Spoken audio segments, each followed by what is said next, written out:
and welcome to another episode of Just Scare Us Already, the podcast where we discuss horror movies, both old and new, give our opinions, and continue to search for a movie that will scare us. I'm your host, Cheyenne, with my co-host, Dave. Hi, everyone. Welcome back. Hope everyone had a great holiday break.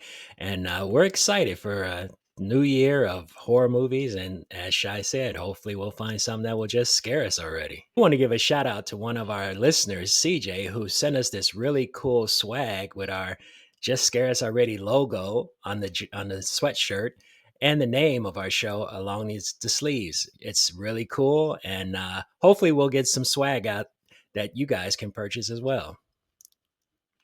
If you like what you hear, give us a like and a subscribe and follow us on all of our social medias down below. But for now, let's get into it. Yeah, so as we continue to dive into the different genres and subgenres of the horror films, we decided to review the recently released version of Nosferatu, as well as talk about three of our favorite vampire movies as well. As you may be aware, vampire films fall under the subgenre of monsters, and there are several interpretations of vampire films and their many varying details. Some vampires rules are consistent, and some are just based on what works for the storyline and the plot. So, with that being said, let's dive into it and see if the new version of Nosferatu was successful in scaring us. Shai, tell us a little bit about Nosferatu. So Nosferatu was released on Christmas Day, directed and written by Robert Eggers, starring Lily Rose Depp, Nicholas Hoult, Bill Skarsgård, Aaron Taylor Johnson, and Willem Dafoe. It is a gothic tale of obsession between a haunted young woman and a terrifying vampire infatuated with her, causing untold horrors in its wake. Sitting right now at a 74% audience rating and an 85% critic rating on Rotten Tomato. What was your opinion on this Well, I've movie? watched I've watched the original 1923 silent film and the 1979 remake, and I did not feel that this 2024 version made much of a difference except for being darker and louder. I Yeah. thought I thought the film's pace was extremely slow and dragged. Midway through the film, I found myself wanting the film to end as soon as possible. How about you? No, I I agree. I don't know how it's getting such high ratings, and everyone I follow is liking it. And I'm wondering. I hate to be that person, but I really am wondering if the moment an artsy movie comes out, everyone says they like it to look smart.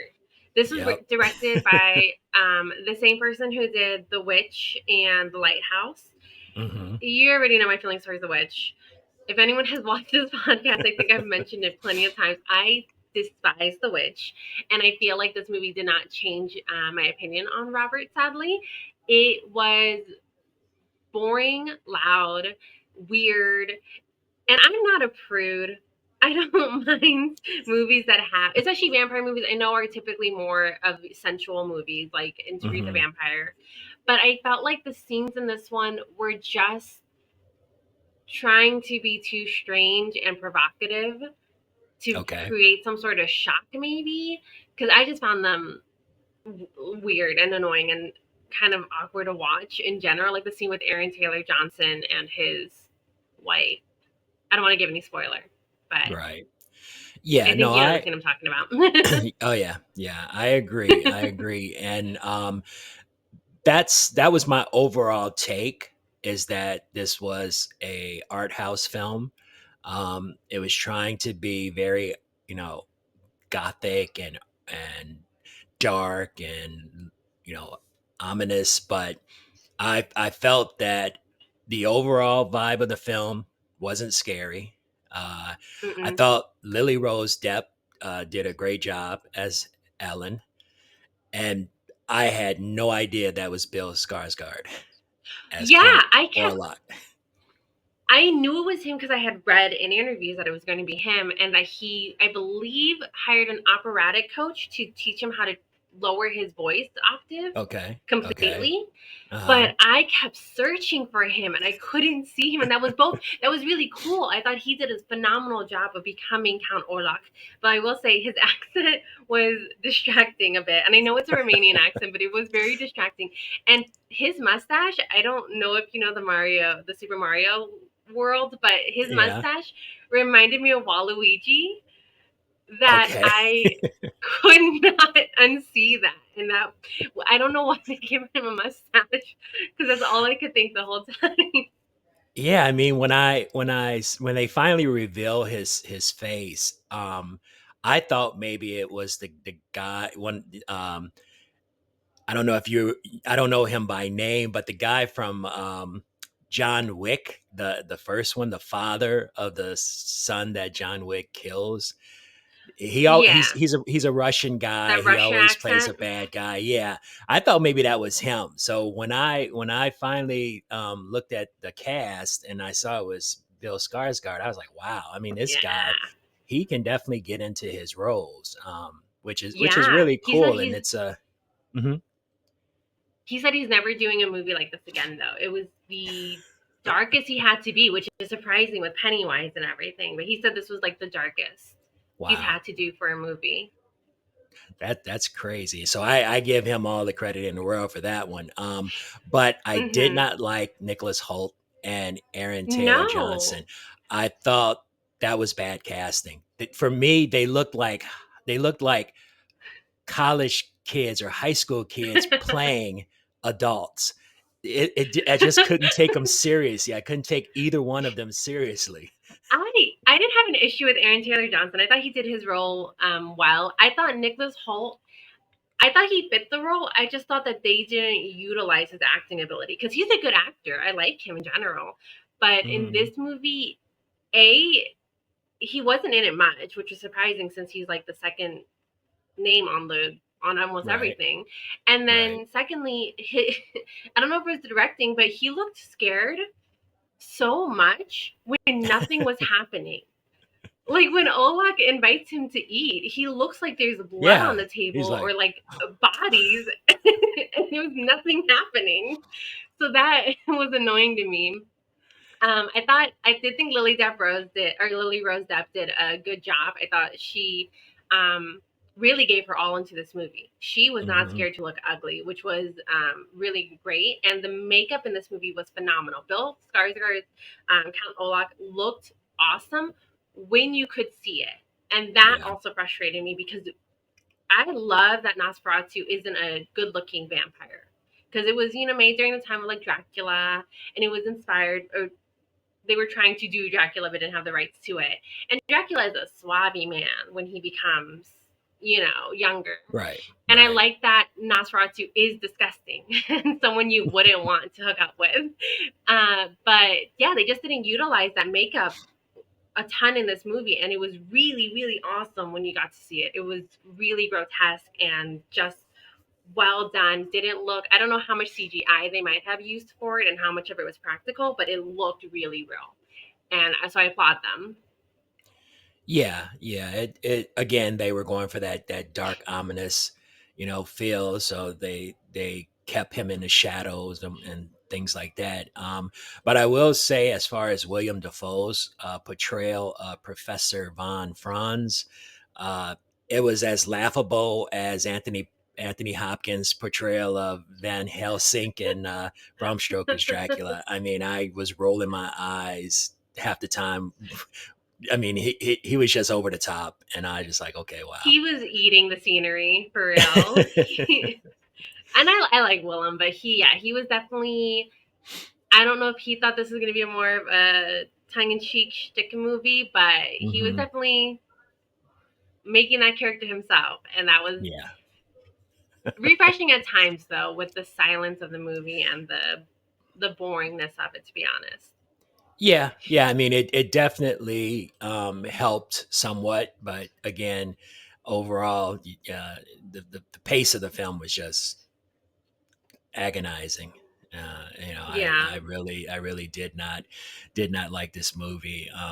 And as I said, overall, I think this is an art house film that fails to deliver on the scares. And provides plenty of artsy scenes that left me wanting a whole lot more.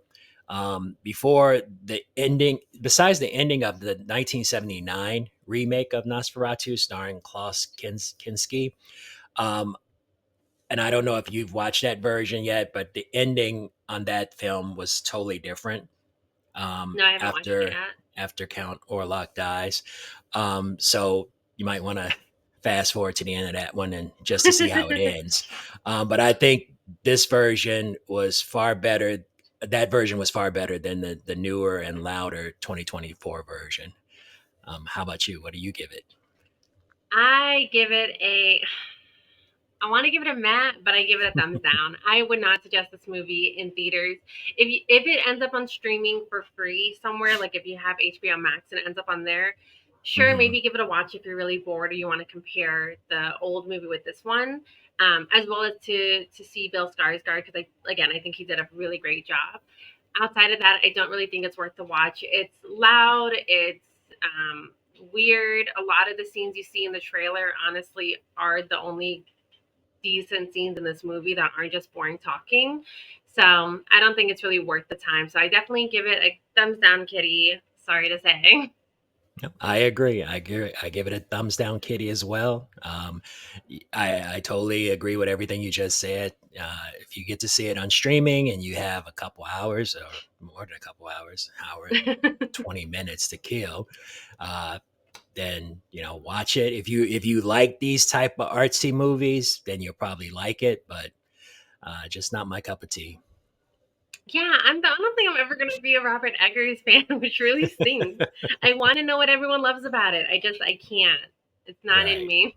But on a Exactly. brighter note, let us talk about our top three vampire movies each, and discuss Okay. a little bit about what we like about them. So my number three is Byzantium 2012, starring Saoirse Ronan and Gemma Arterton, and directed by Neil Jordan. This follows two mysterious women as they seek refuge in a run-down coastal resort. Clara meets lonely Noel, who provides shelter in his deserted guest house, Byzantium. Schoolgirl Eleanor Webb befriends Frank and tells him their lethal secret. They were born 200 years ago and survive on human blood. As knowledge of their secret spread, their past catches up with them with deadly consequences. This movie is a true modern gothic horror. This is what, in my opinion, Nosferatu wanted to be but could not. And this Hmm. sounds so harsh, but it really was. This movie is beautiful. It's artsy, but in a way that's easy to follow, but still has a few moments in it where I was kind of like, what? But not in like a bad way where it's distracting and like eventually you kind of figure it out. But the artsy parts at the beginning, you're kind of like, this is weird and a little strange and you're trying to keep up with it, but again, it's easy to follow. It still has such a compelling story with amazing actors. Sorcy can do no wrong in my eyes. She is a phenomenal actress. She holds this movie down. Gemma does a phenomenal job as well, but she's just playing such a different character than Sorcy, and I think Sorcy does a very much person who lived 200 years and is stuck in a 16-year-old girl's body. And Gemma plays much more of a woman who has come up with the times and is really keeping her own and staying modern. And I thought that that was really fun to see throughout the movie and their relationship. It follows a little bit of romance, of course, because the Gothic tale, parental trauma, female trauma, the consequences of keeping a secret. This was extremely well done. Although I will say it was not scary. It's not a scary vampire movie. It's really a close character building romantic movie that does pick up a little bit at the end to some drama that I felt was a little bit out of place in the romance of the whole thing. But if you are looking for a touch of action ish, there's some at the end.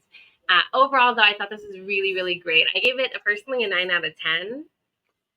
Okay. On a scary Okay. scale, a 1 out of 10, but on a general scale, a 9 out of 10. It reminded me of movies like Let the Right One In and the zombie movie that I watched, The Dark, I think it was what it was called. Okay. But this one can be found on AMC Plus if you're interested. It's a very beautiful movie, in my opinion. Okay, cool, cool. Yeah, you know what? I have never seen that film. Yeah, I kept seeing the cover for it, never bothered to watch it. So it is good Okay. though. I don't know if you'll like it as much as I did, but I Hmm. liked it a lot. But I'll what have is to check your it out. number three? Yeah, so my number three, and I went through the list of vampire movies. I because when I think about vampire movies, I mean, I've seen so many movies and so many iterations of vampire movies. It Mm-hmm. was like kind of hard to pin down which ones that were I really liked. I mean, a lot of them kind of get blurred in your thoughts because they're not much of anything. They're okay, Yeah. here's another vampire movie.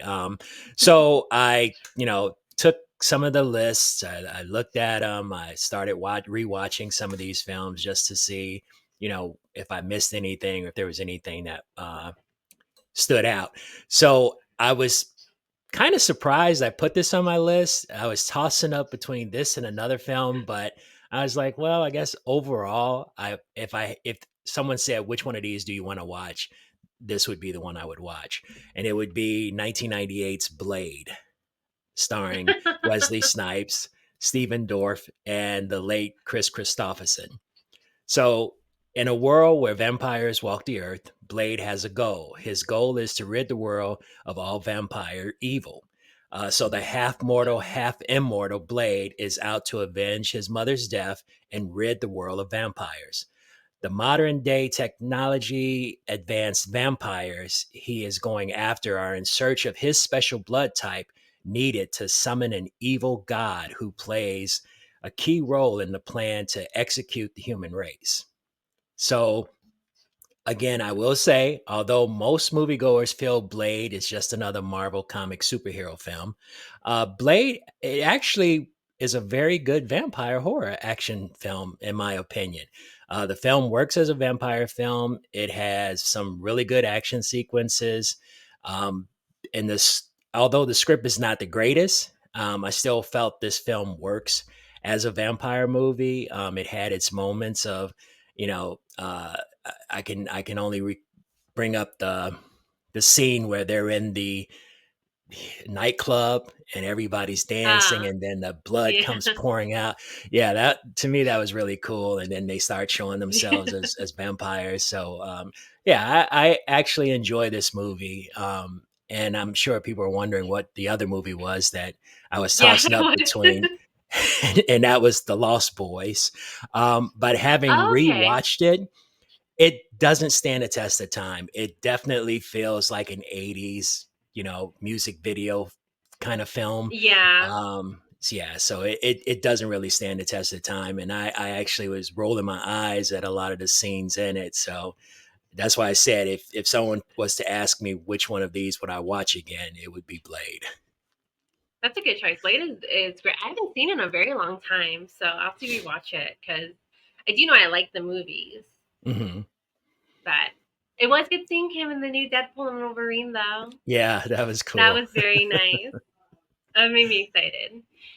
Uh, so my Cool. number two, and again, I really tossed and turned about my second and third one because they weren't horror movies, so to speak, but I really enjoyed this movie. It is My Heart Can't Beat Unless You Tell It To from 2020, starring Patrick Fugit, Ingrid Schramm, and Owen Campbell, directed by Jonathan Curtis. It follows two mysterious siblings who find themselves at odds over caring for their frail and sickly younger brother. They will go to any lengths to ensure he is fed, including to kill. I had seen this movie back in 2020 when it first came out on Shudder, and I remember I liked it a lot back then as well. But it Hmm. was, I don't think I paid that much attention to it when I watched it the first time because I think I was doing other stuff, and I tend to distract myself easily. It reminded me a lot of Somos Lo que Hay, the original Spanish version of We Are What We Are. It's a slow burn movie, but it really is caring about these characters and looking at how family works together as well as bumps heads in terms of doing things that they need to do to survive.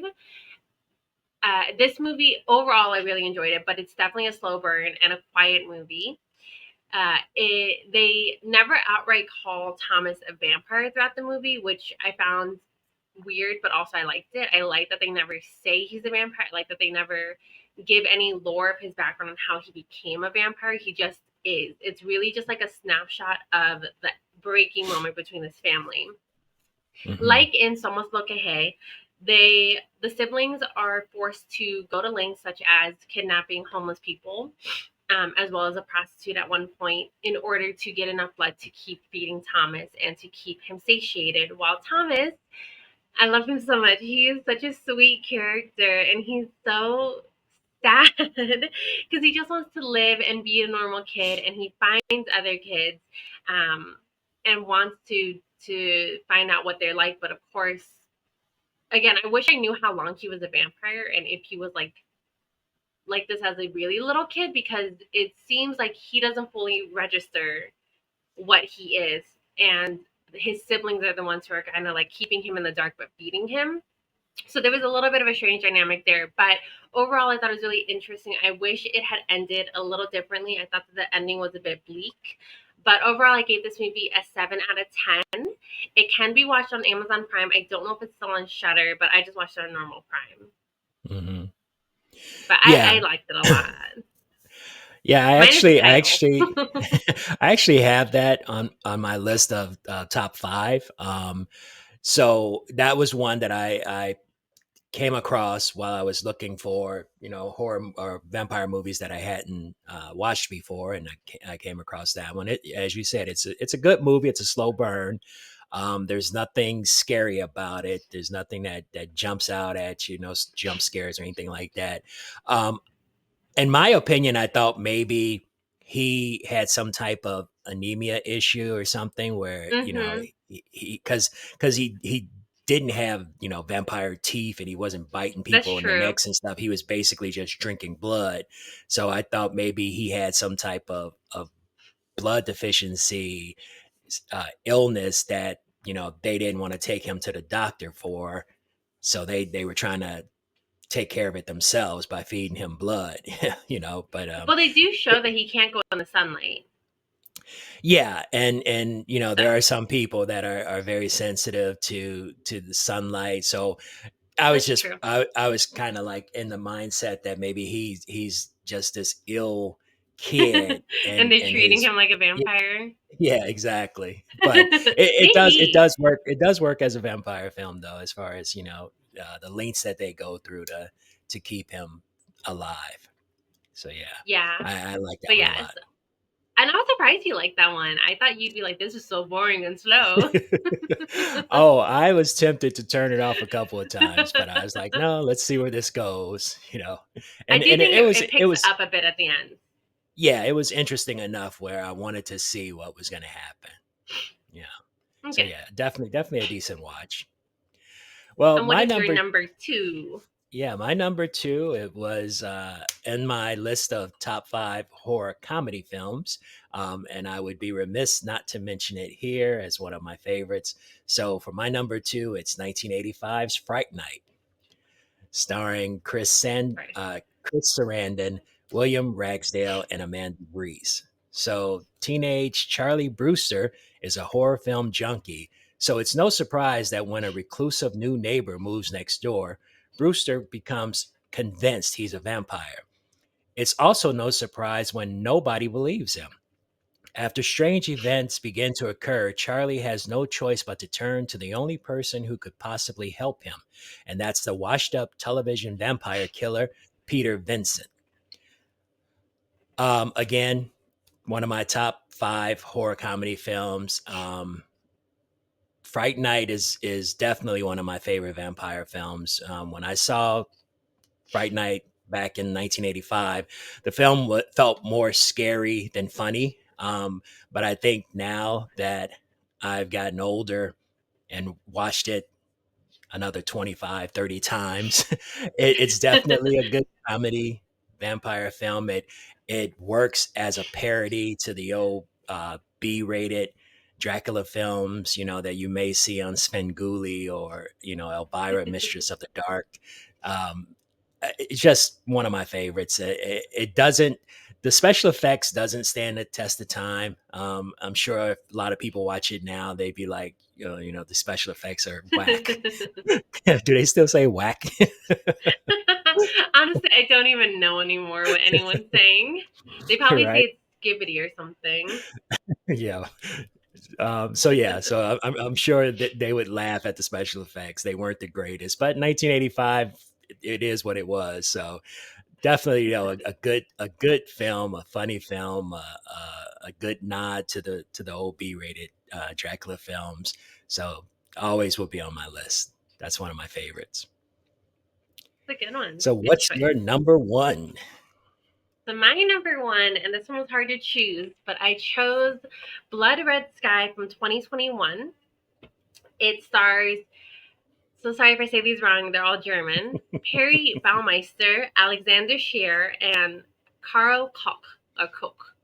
Directed by Peter Thorwarth.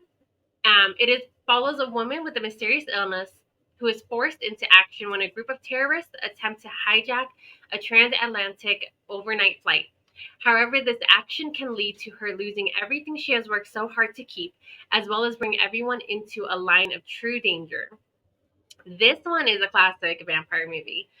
So, out of all my character building, romantic, slow movies, this one is high packed, high action.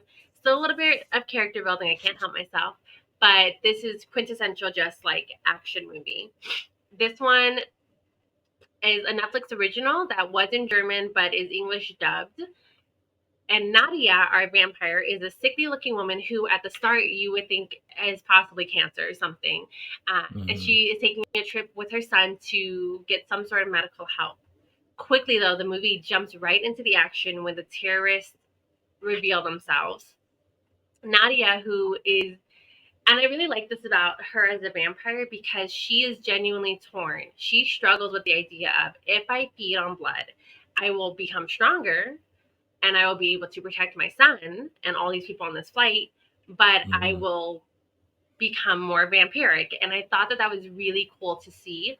Um, it reminded me of a few of the zombie movies we talked about where it's that moment where they're kind of faced with the reality of what they're turning into.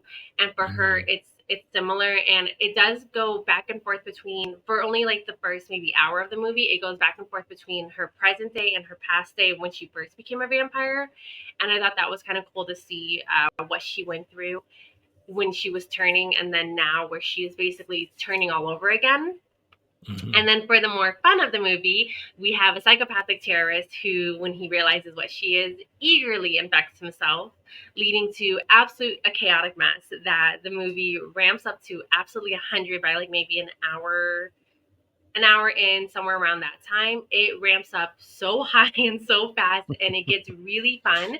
The only downside I would say for this movie, because I gave this a 9 out of 10, but the only Okay. downside of this movie was because I was watching it dubbed. Sometimes you know how they hire voice actors for like the background people, and the voice actors don't really seem to care that much. Some of the dubbing, it sounded like they did not care that they were in a terrorist attack. Their voices were so subdued Oh that no, it was a we're in little bit trouble. distracting. Literally, they're like, "Oh, this must be an action to raise up the prices of something something, and to." It was like really weird things that they were talking about while the terrorists were like, "If you move, we'll gas you all," basically, which is a little bit problematic for a German movie to say, but I liked it. I'm sorry, that's a bad joke. But overall, I liked the movie. I thought it was really good. It's very fun. Um, I was genuinely surprised. I had seen the movie covered numerous of times on Netflix and just never got around to watching it. But I thought that it had a really cool take on vampires. It was pretty classic vampire.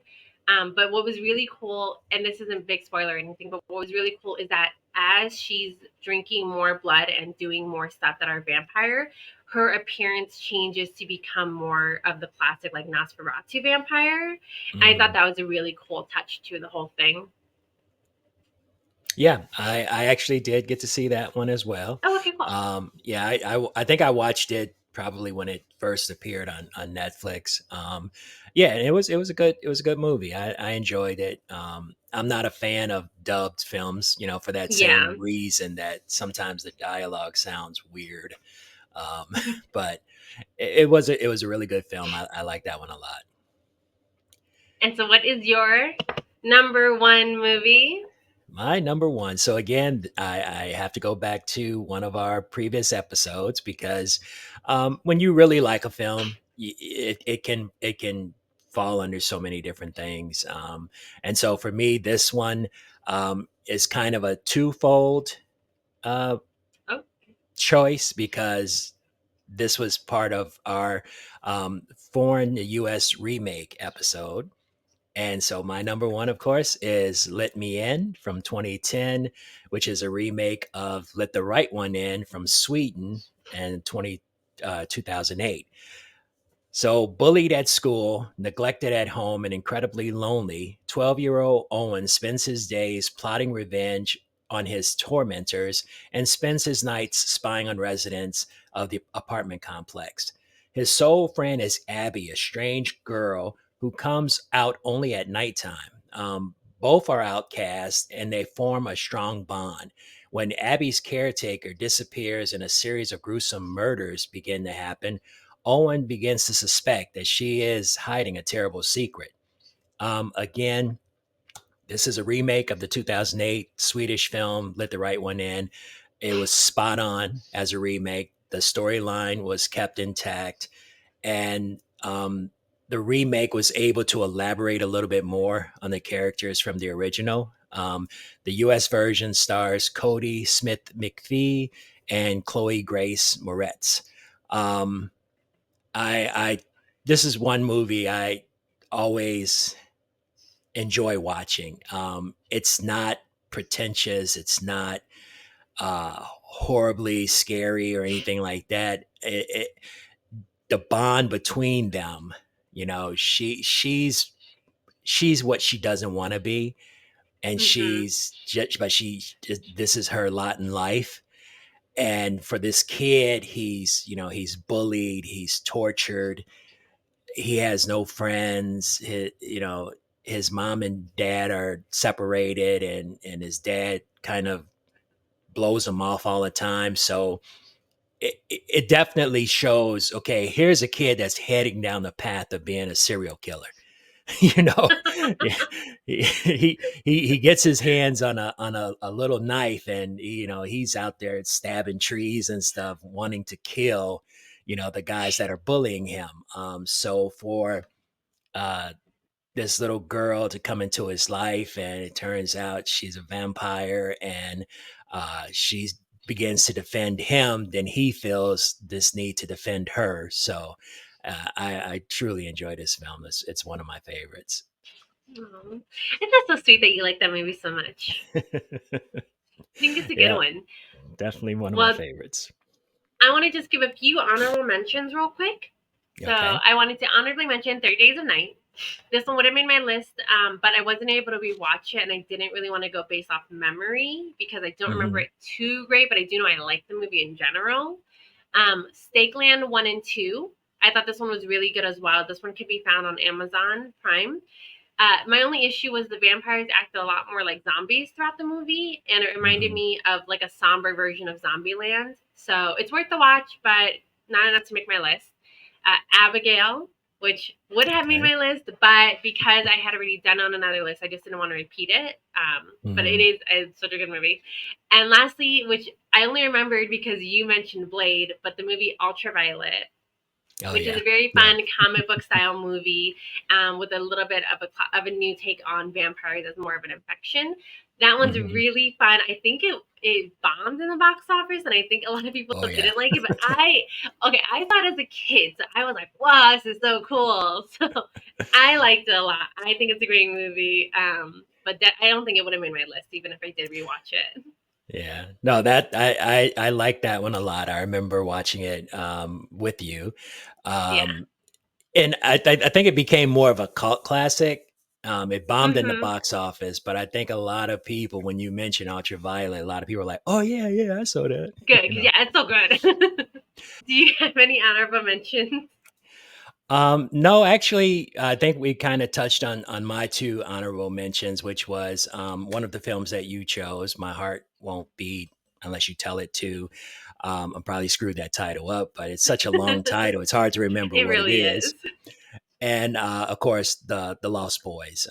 Those would have been my number four, number five. But yeah, other than that, though, there were so many So vampire many. movies, and trying to choose which were good, which were bad. I think it was pretty easy when some of them you saw, but they weren't memorable. So it's like, yeah, okay, Hmm. that can't be one of my favorites then. Well, these are our top vampire movies and our opinion on Nosferatu 2024. If you have any vampire movies you'd like to suggest for us that we did not mention and possibly have not seen, feel free to leave it in the comments down below, as well as a suggestion of what you'd like for us to talk about next time. Until then, we will continue to try to search for movies that will scare us. Bye. Bye, everyone.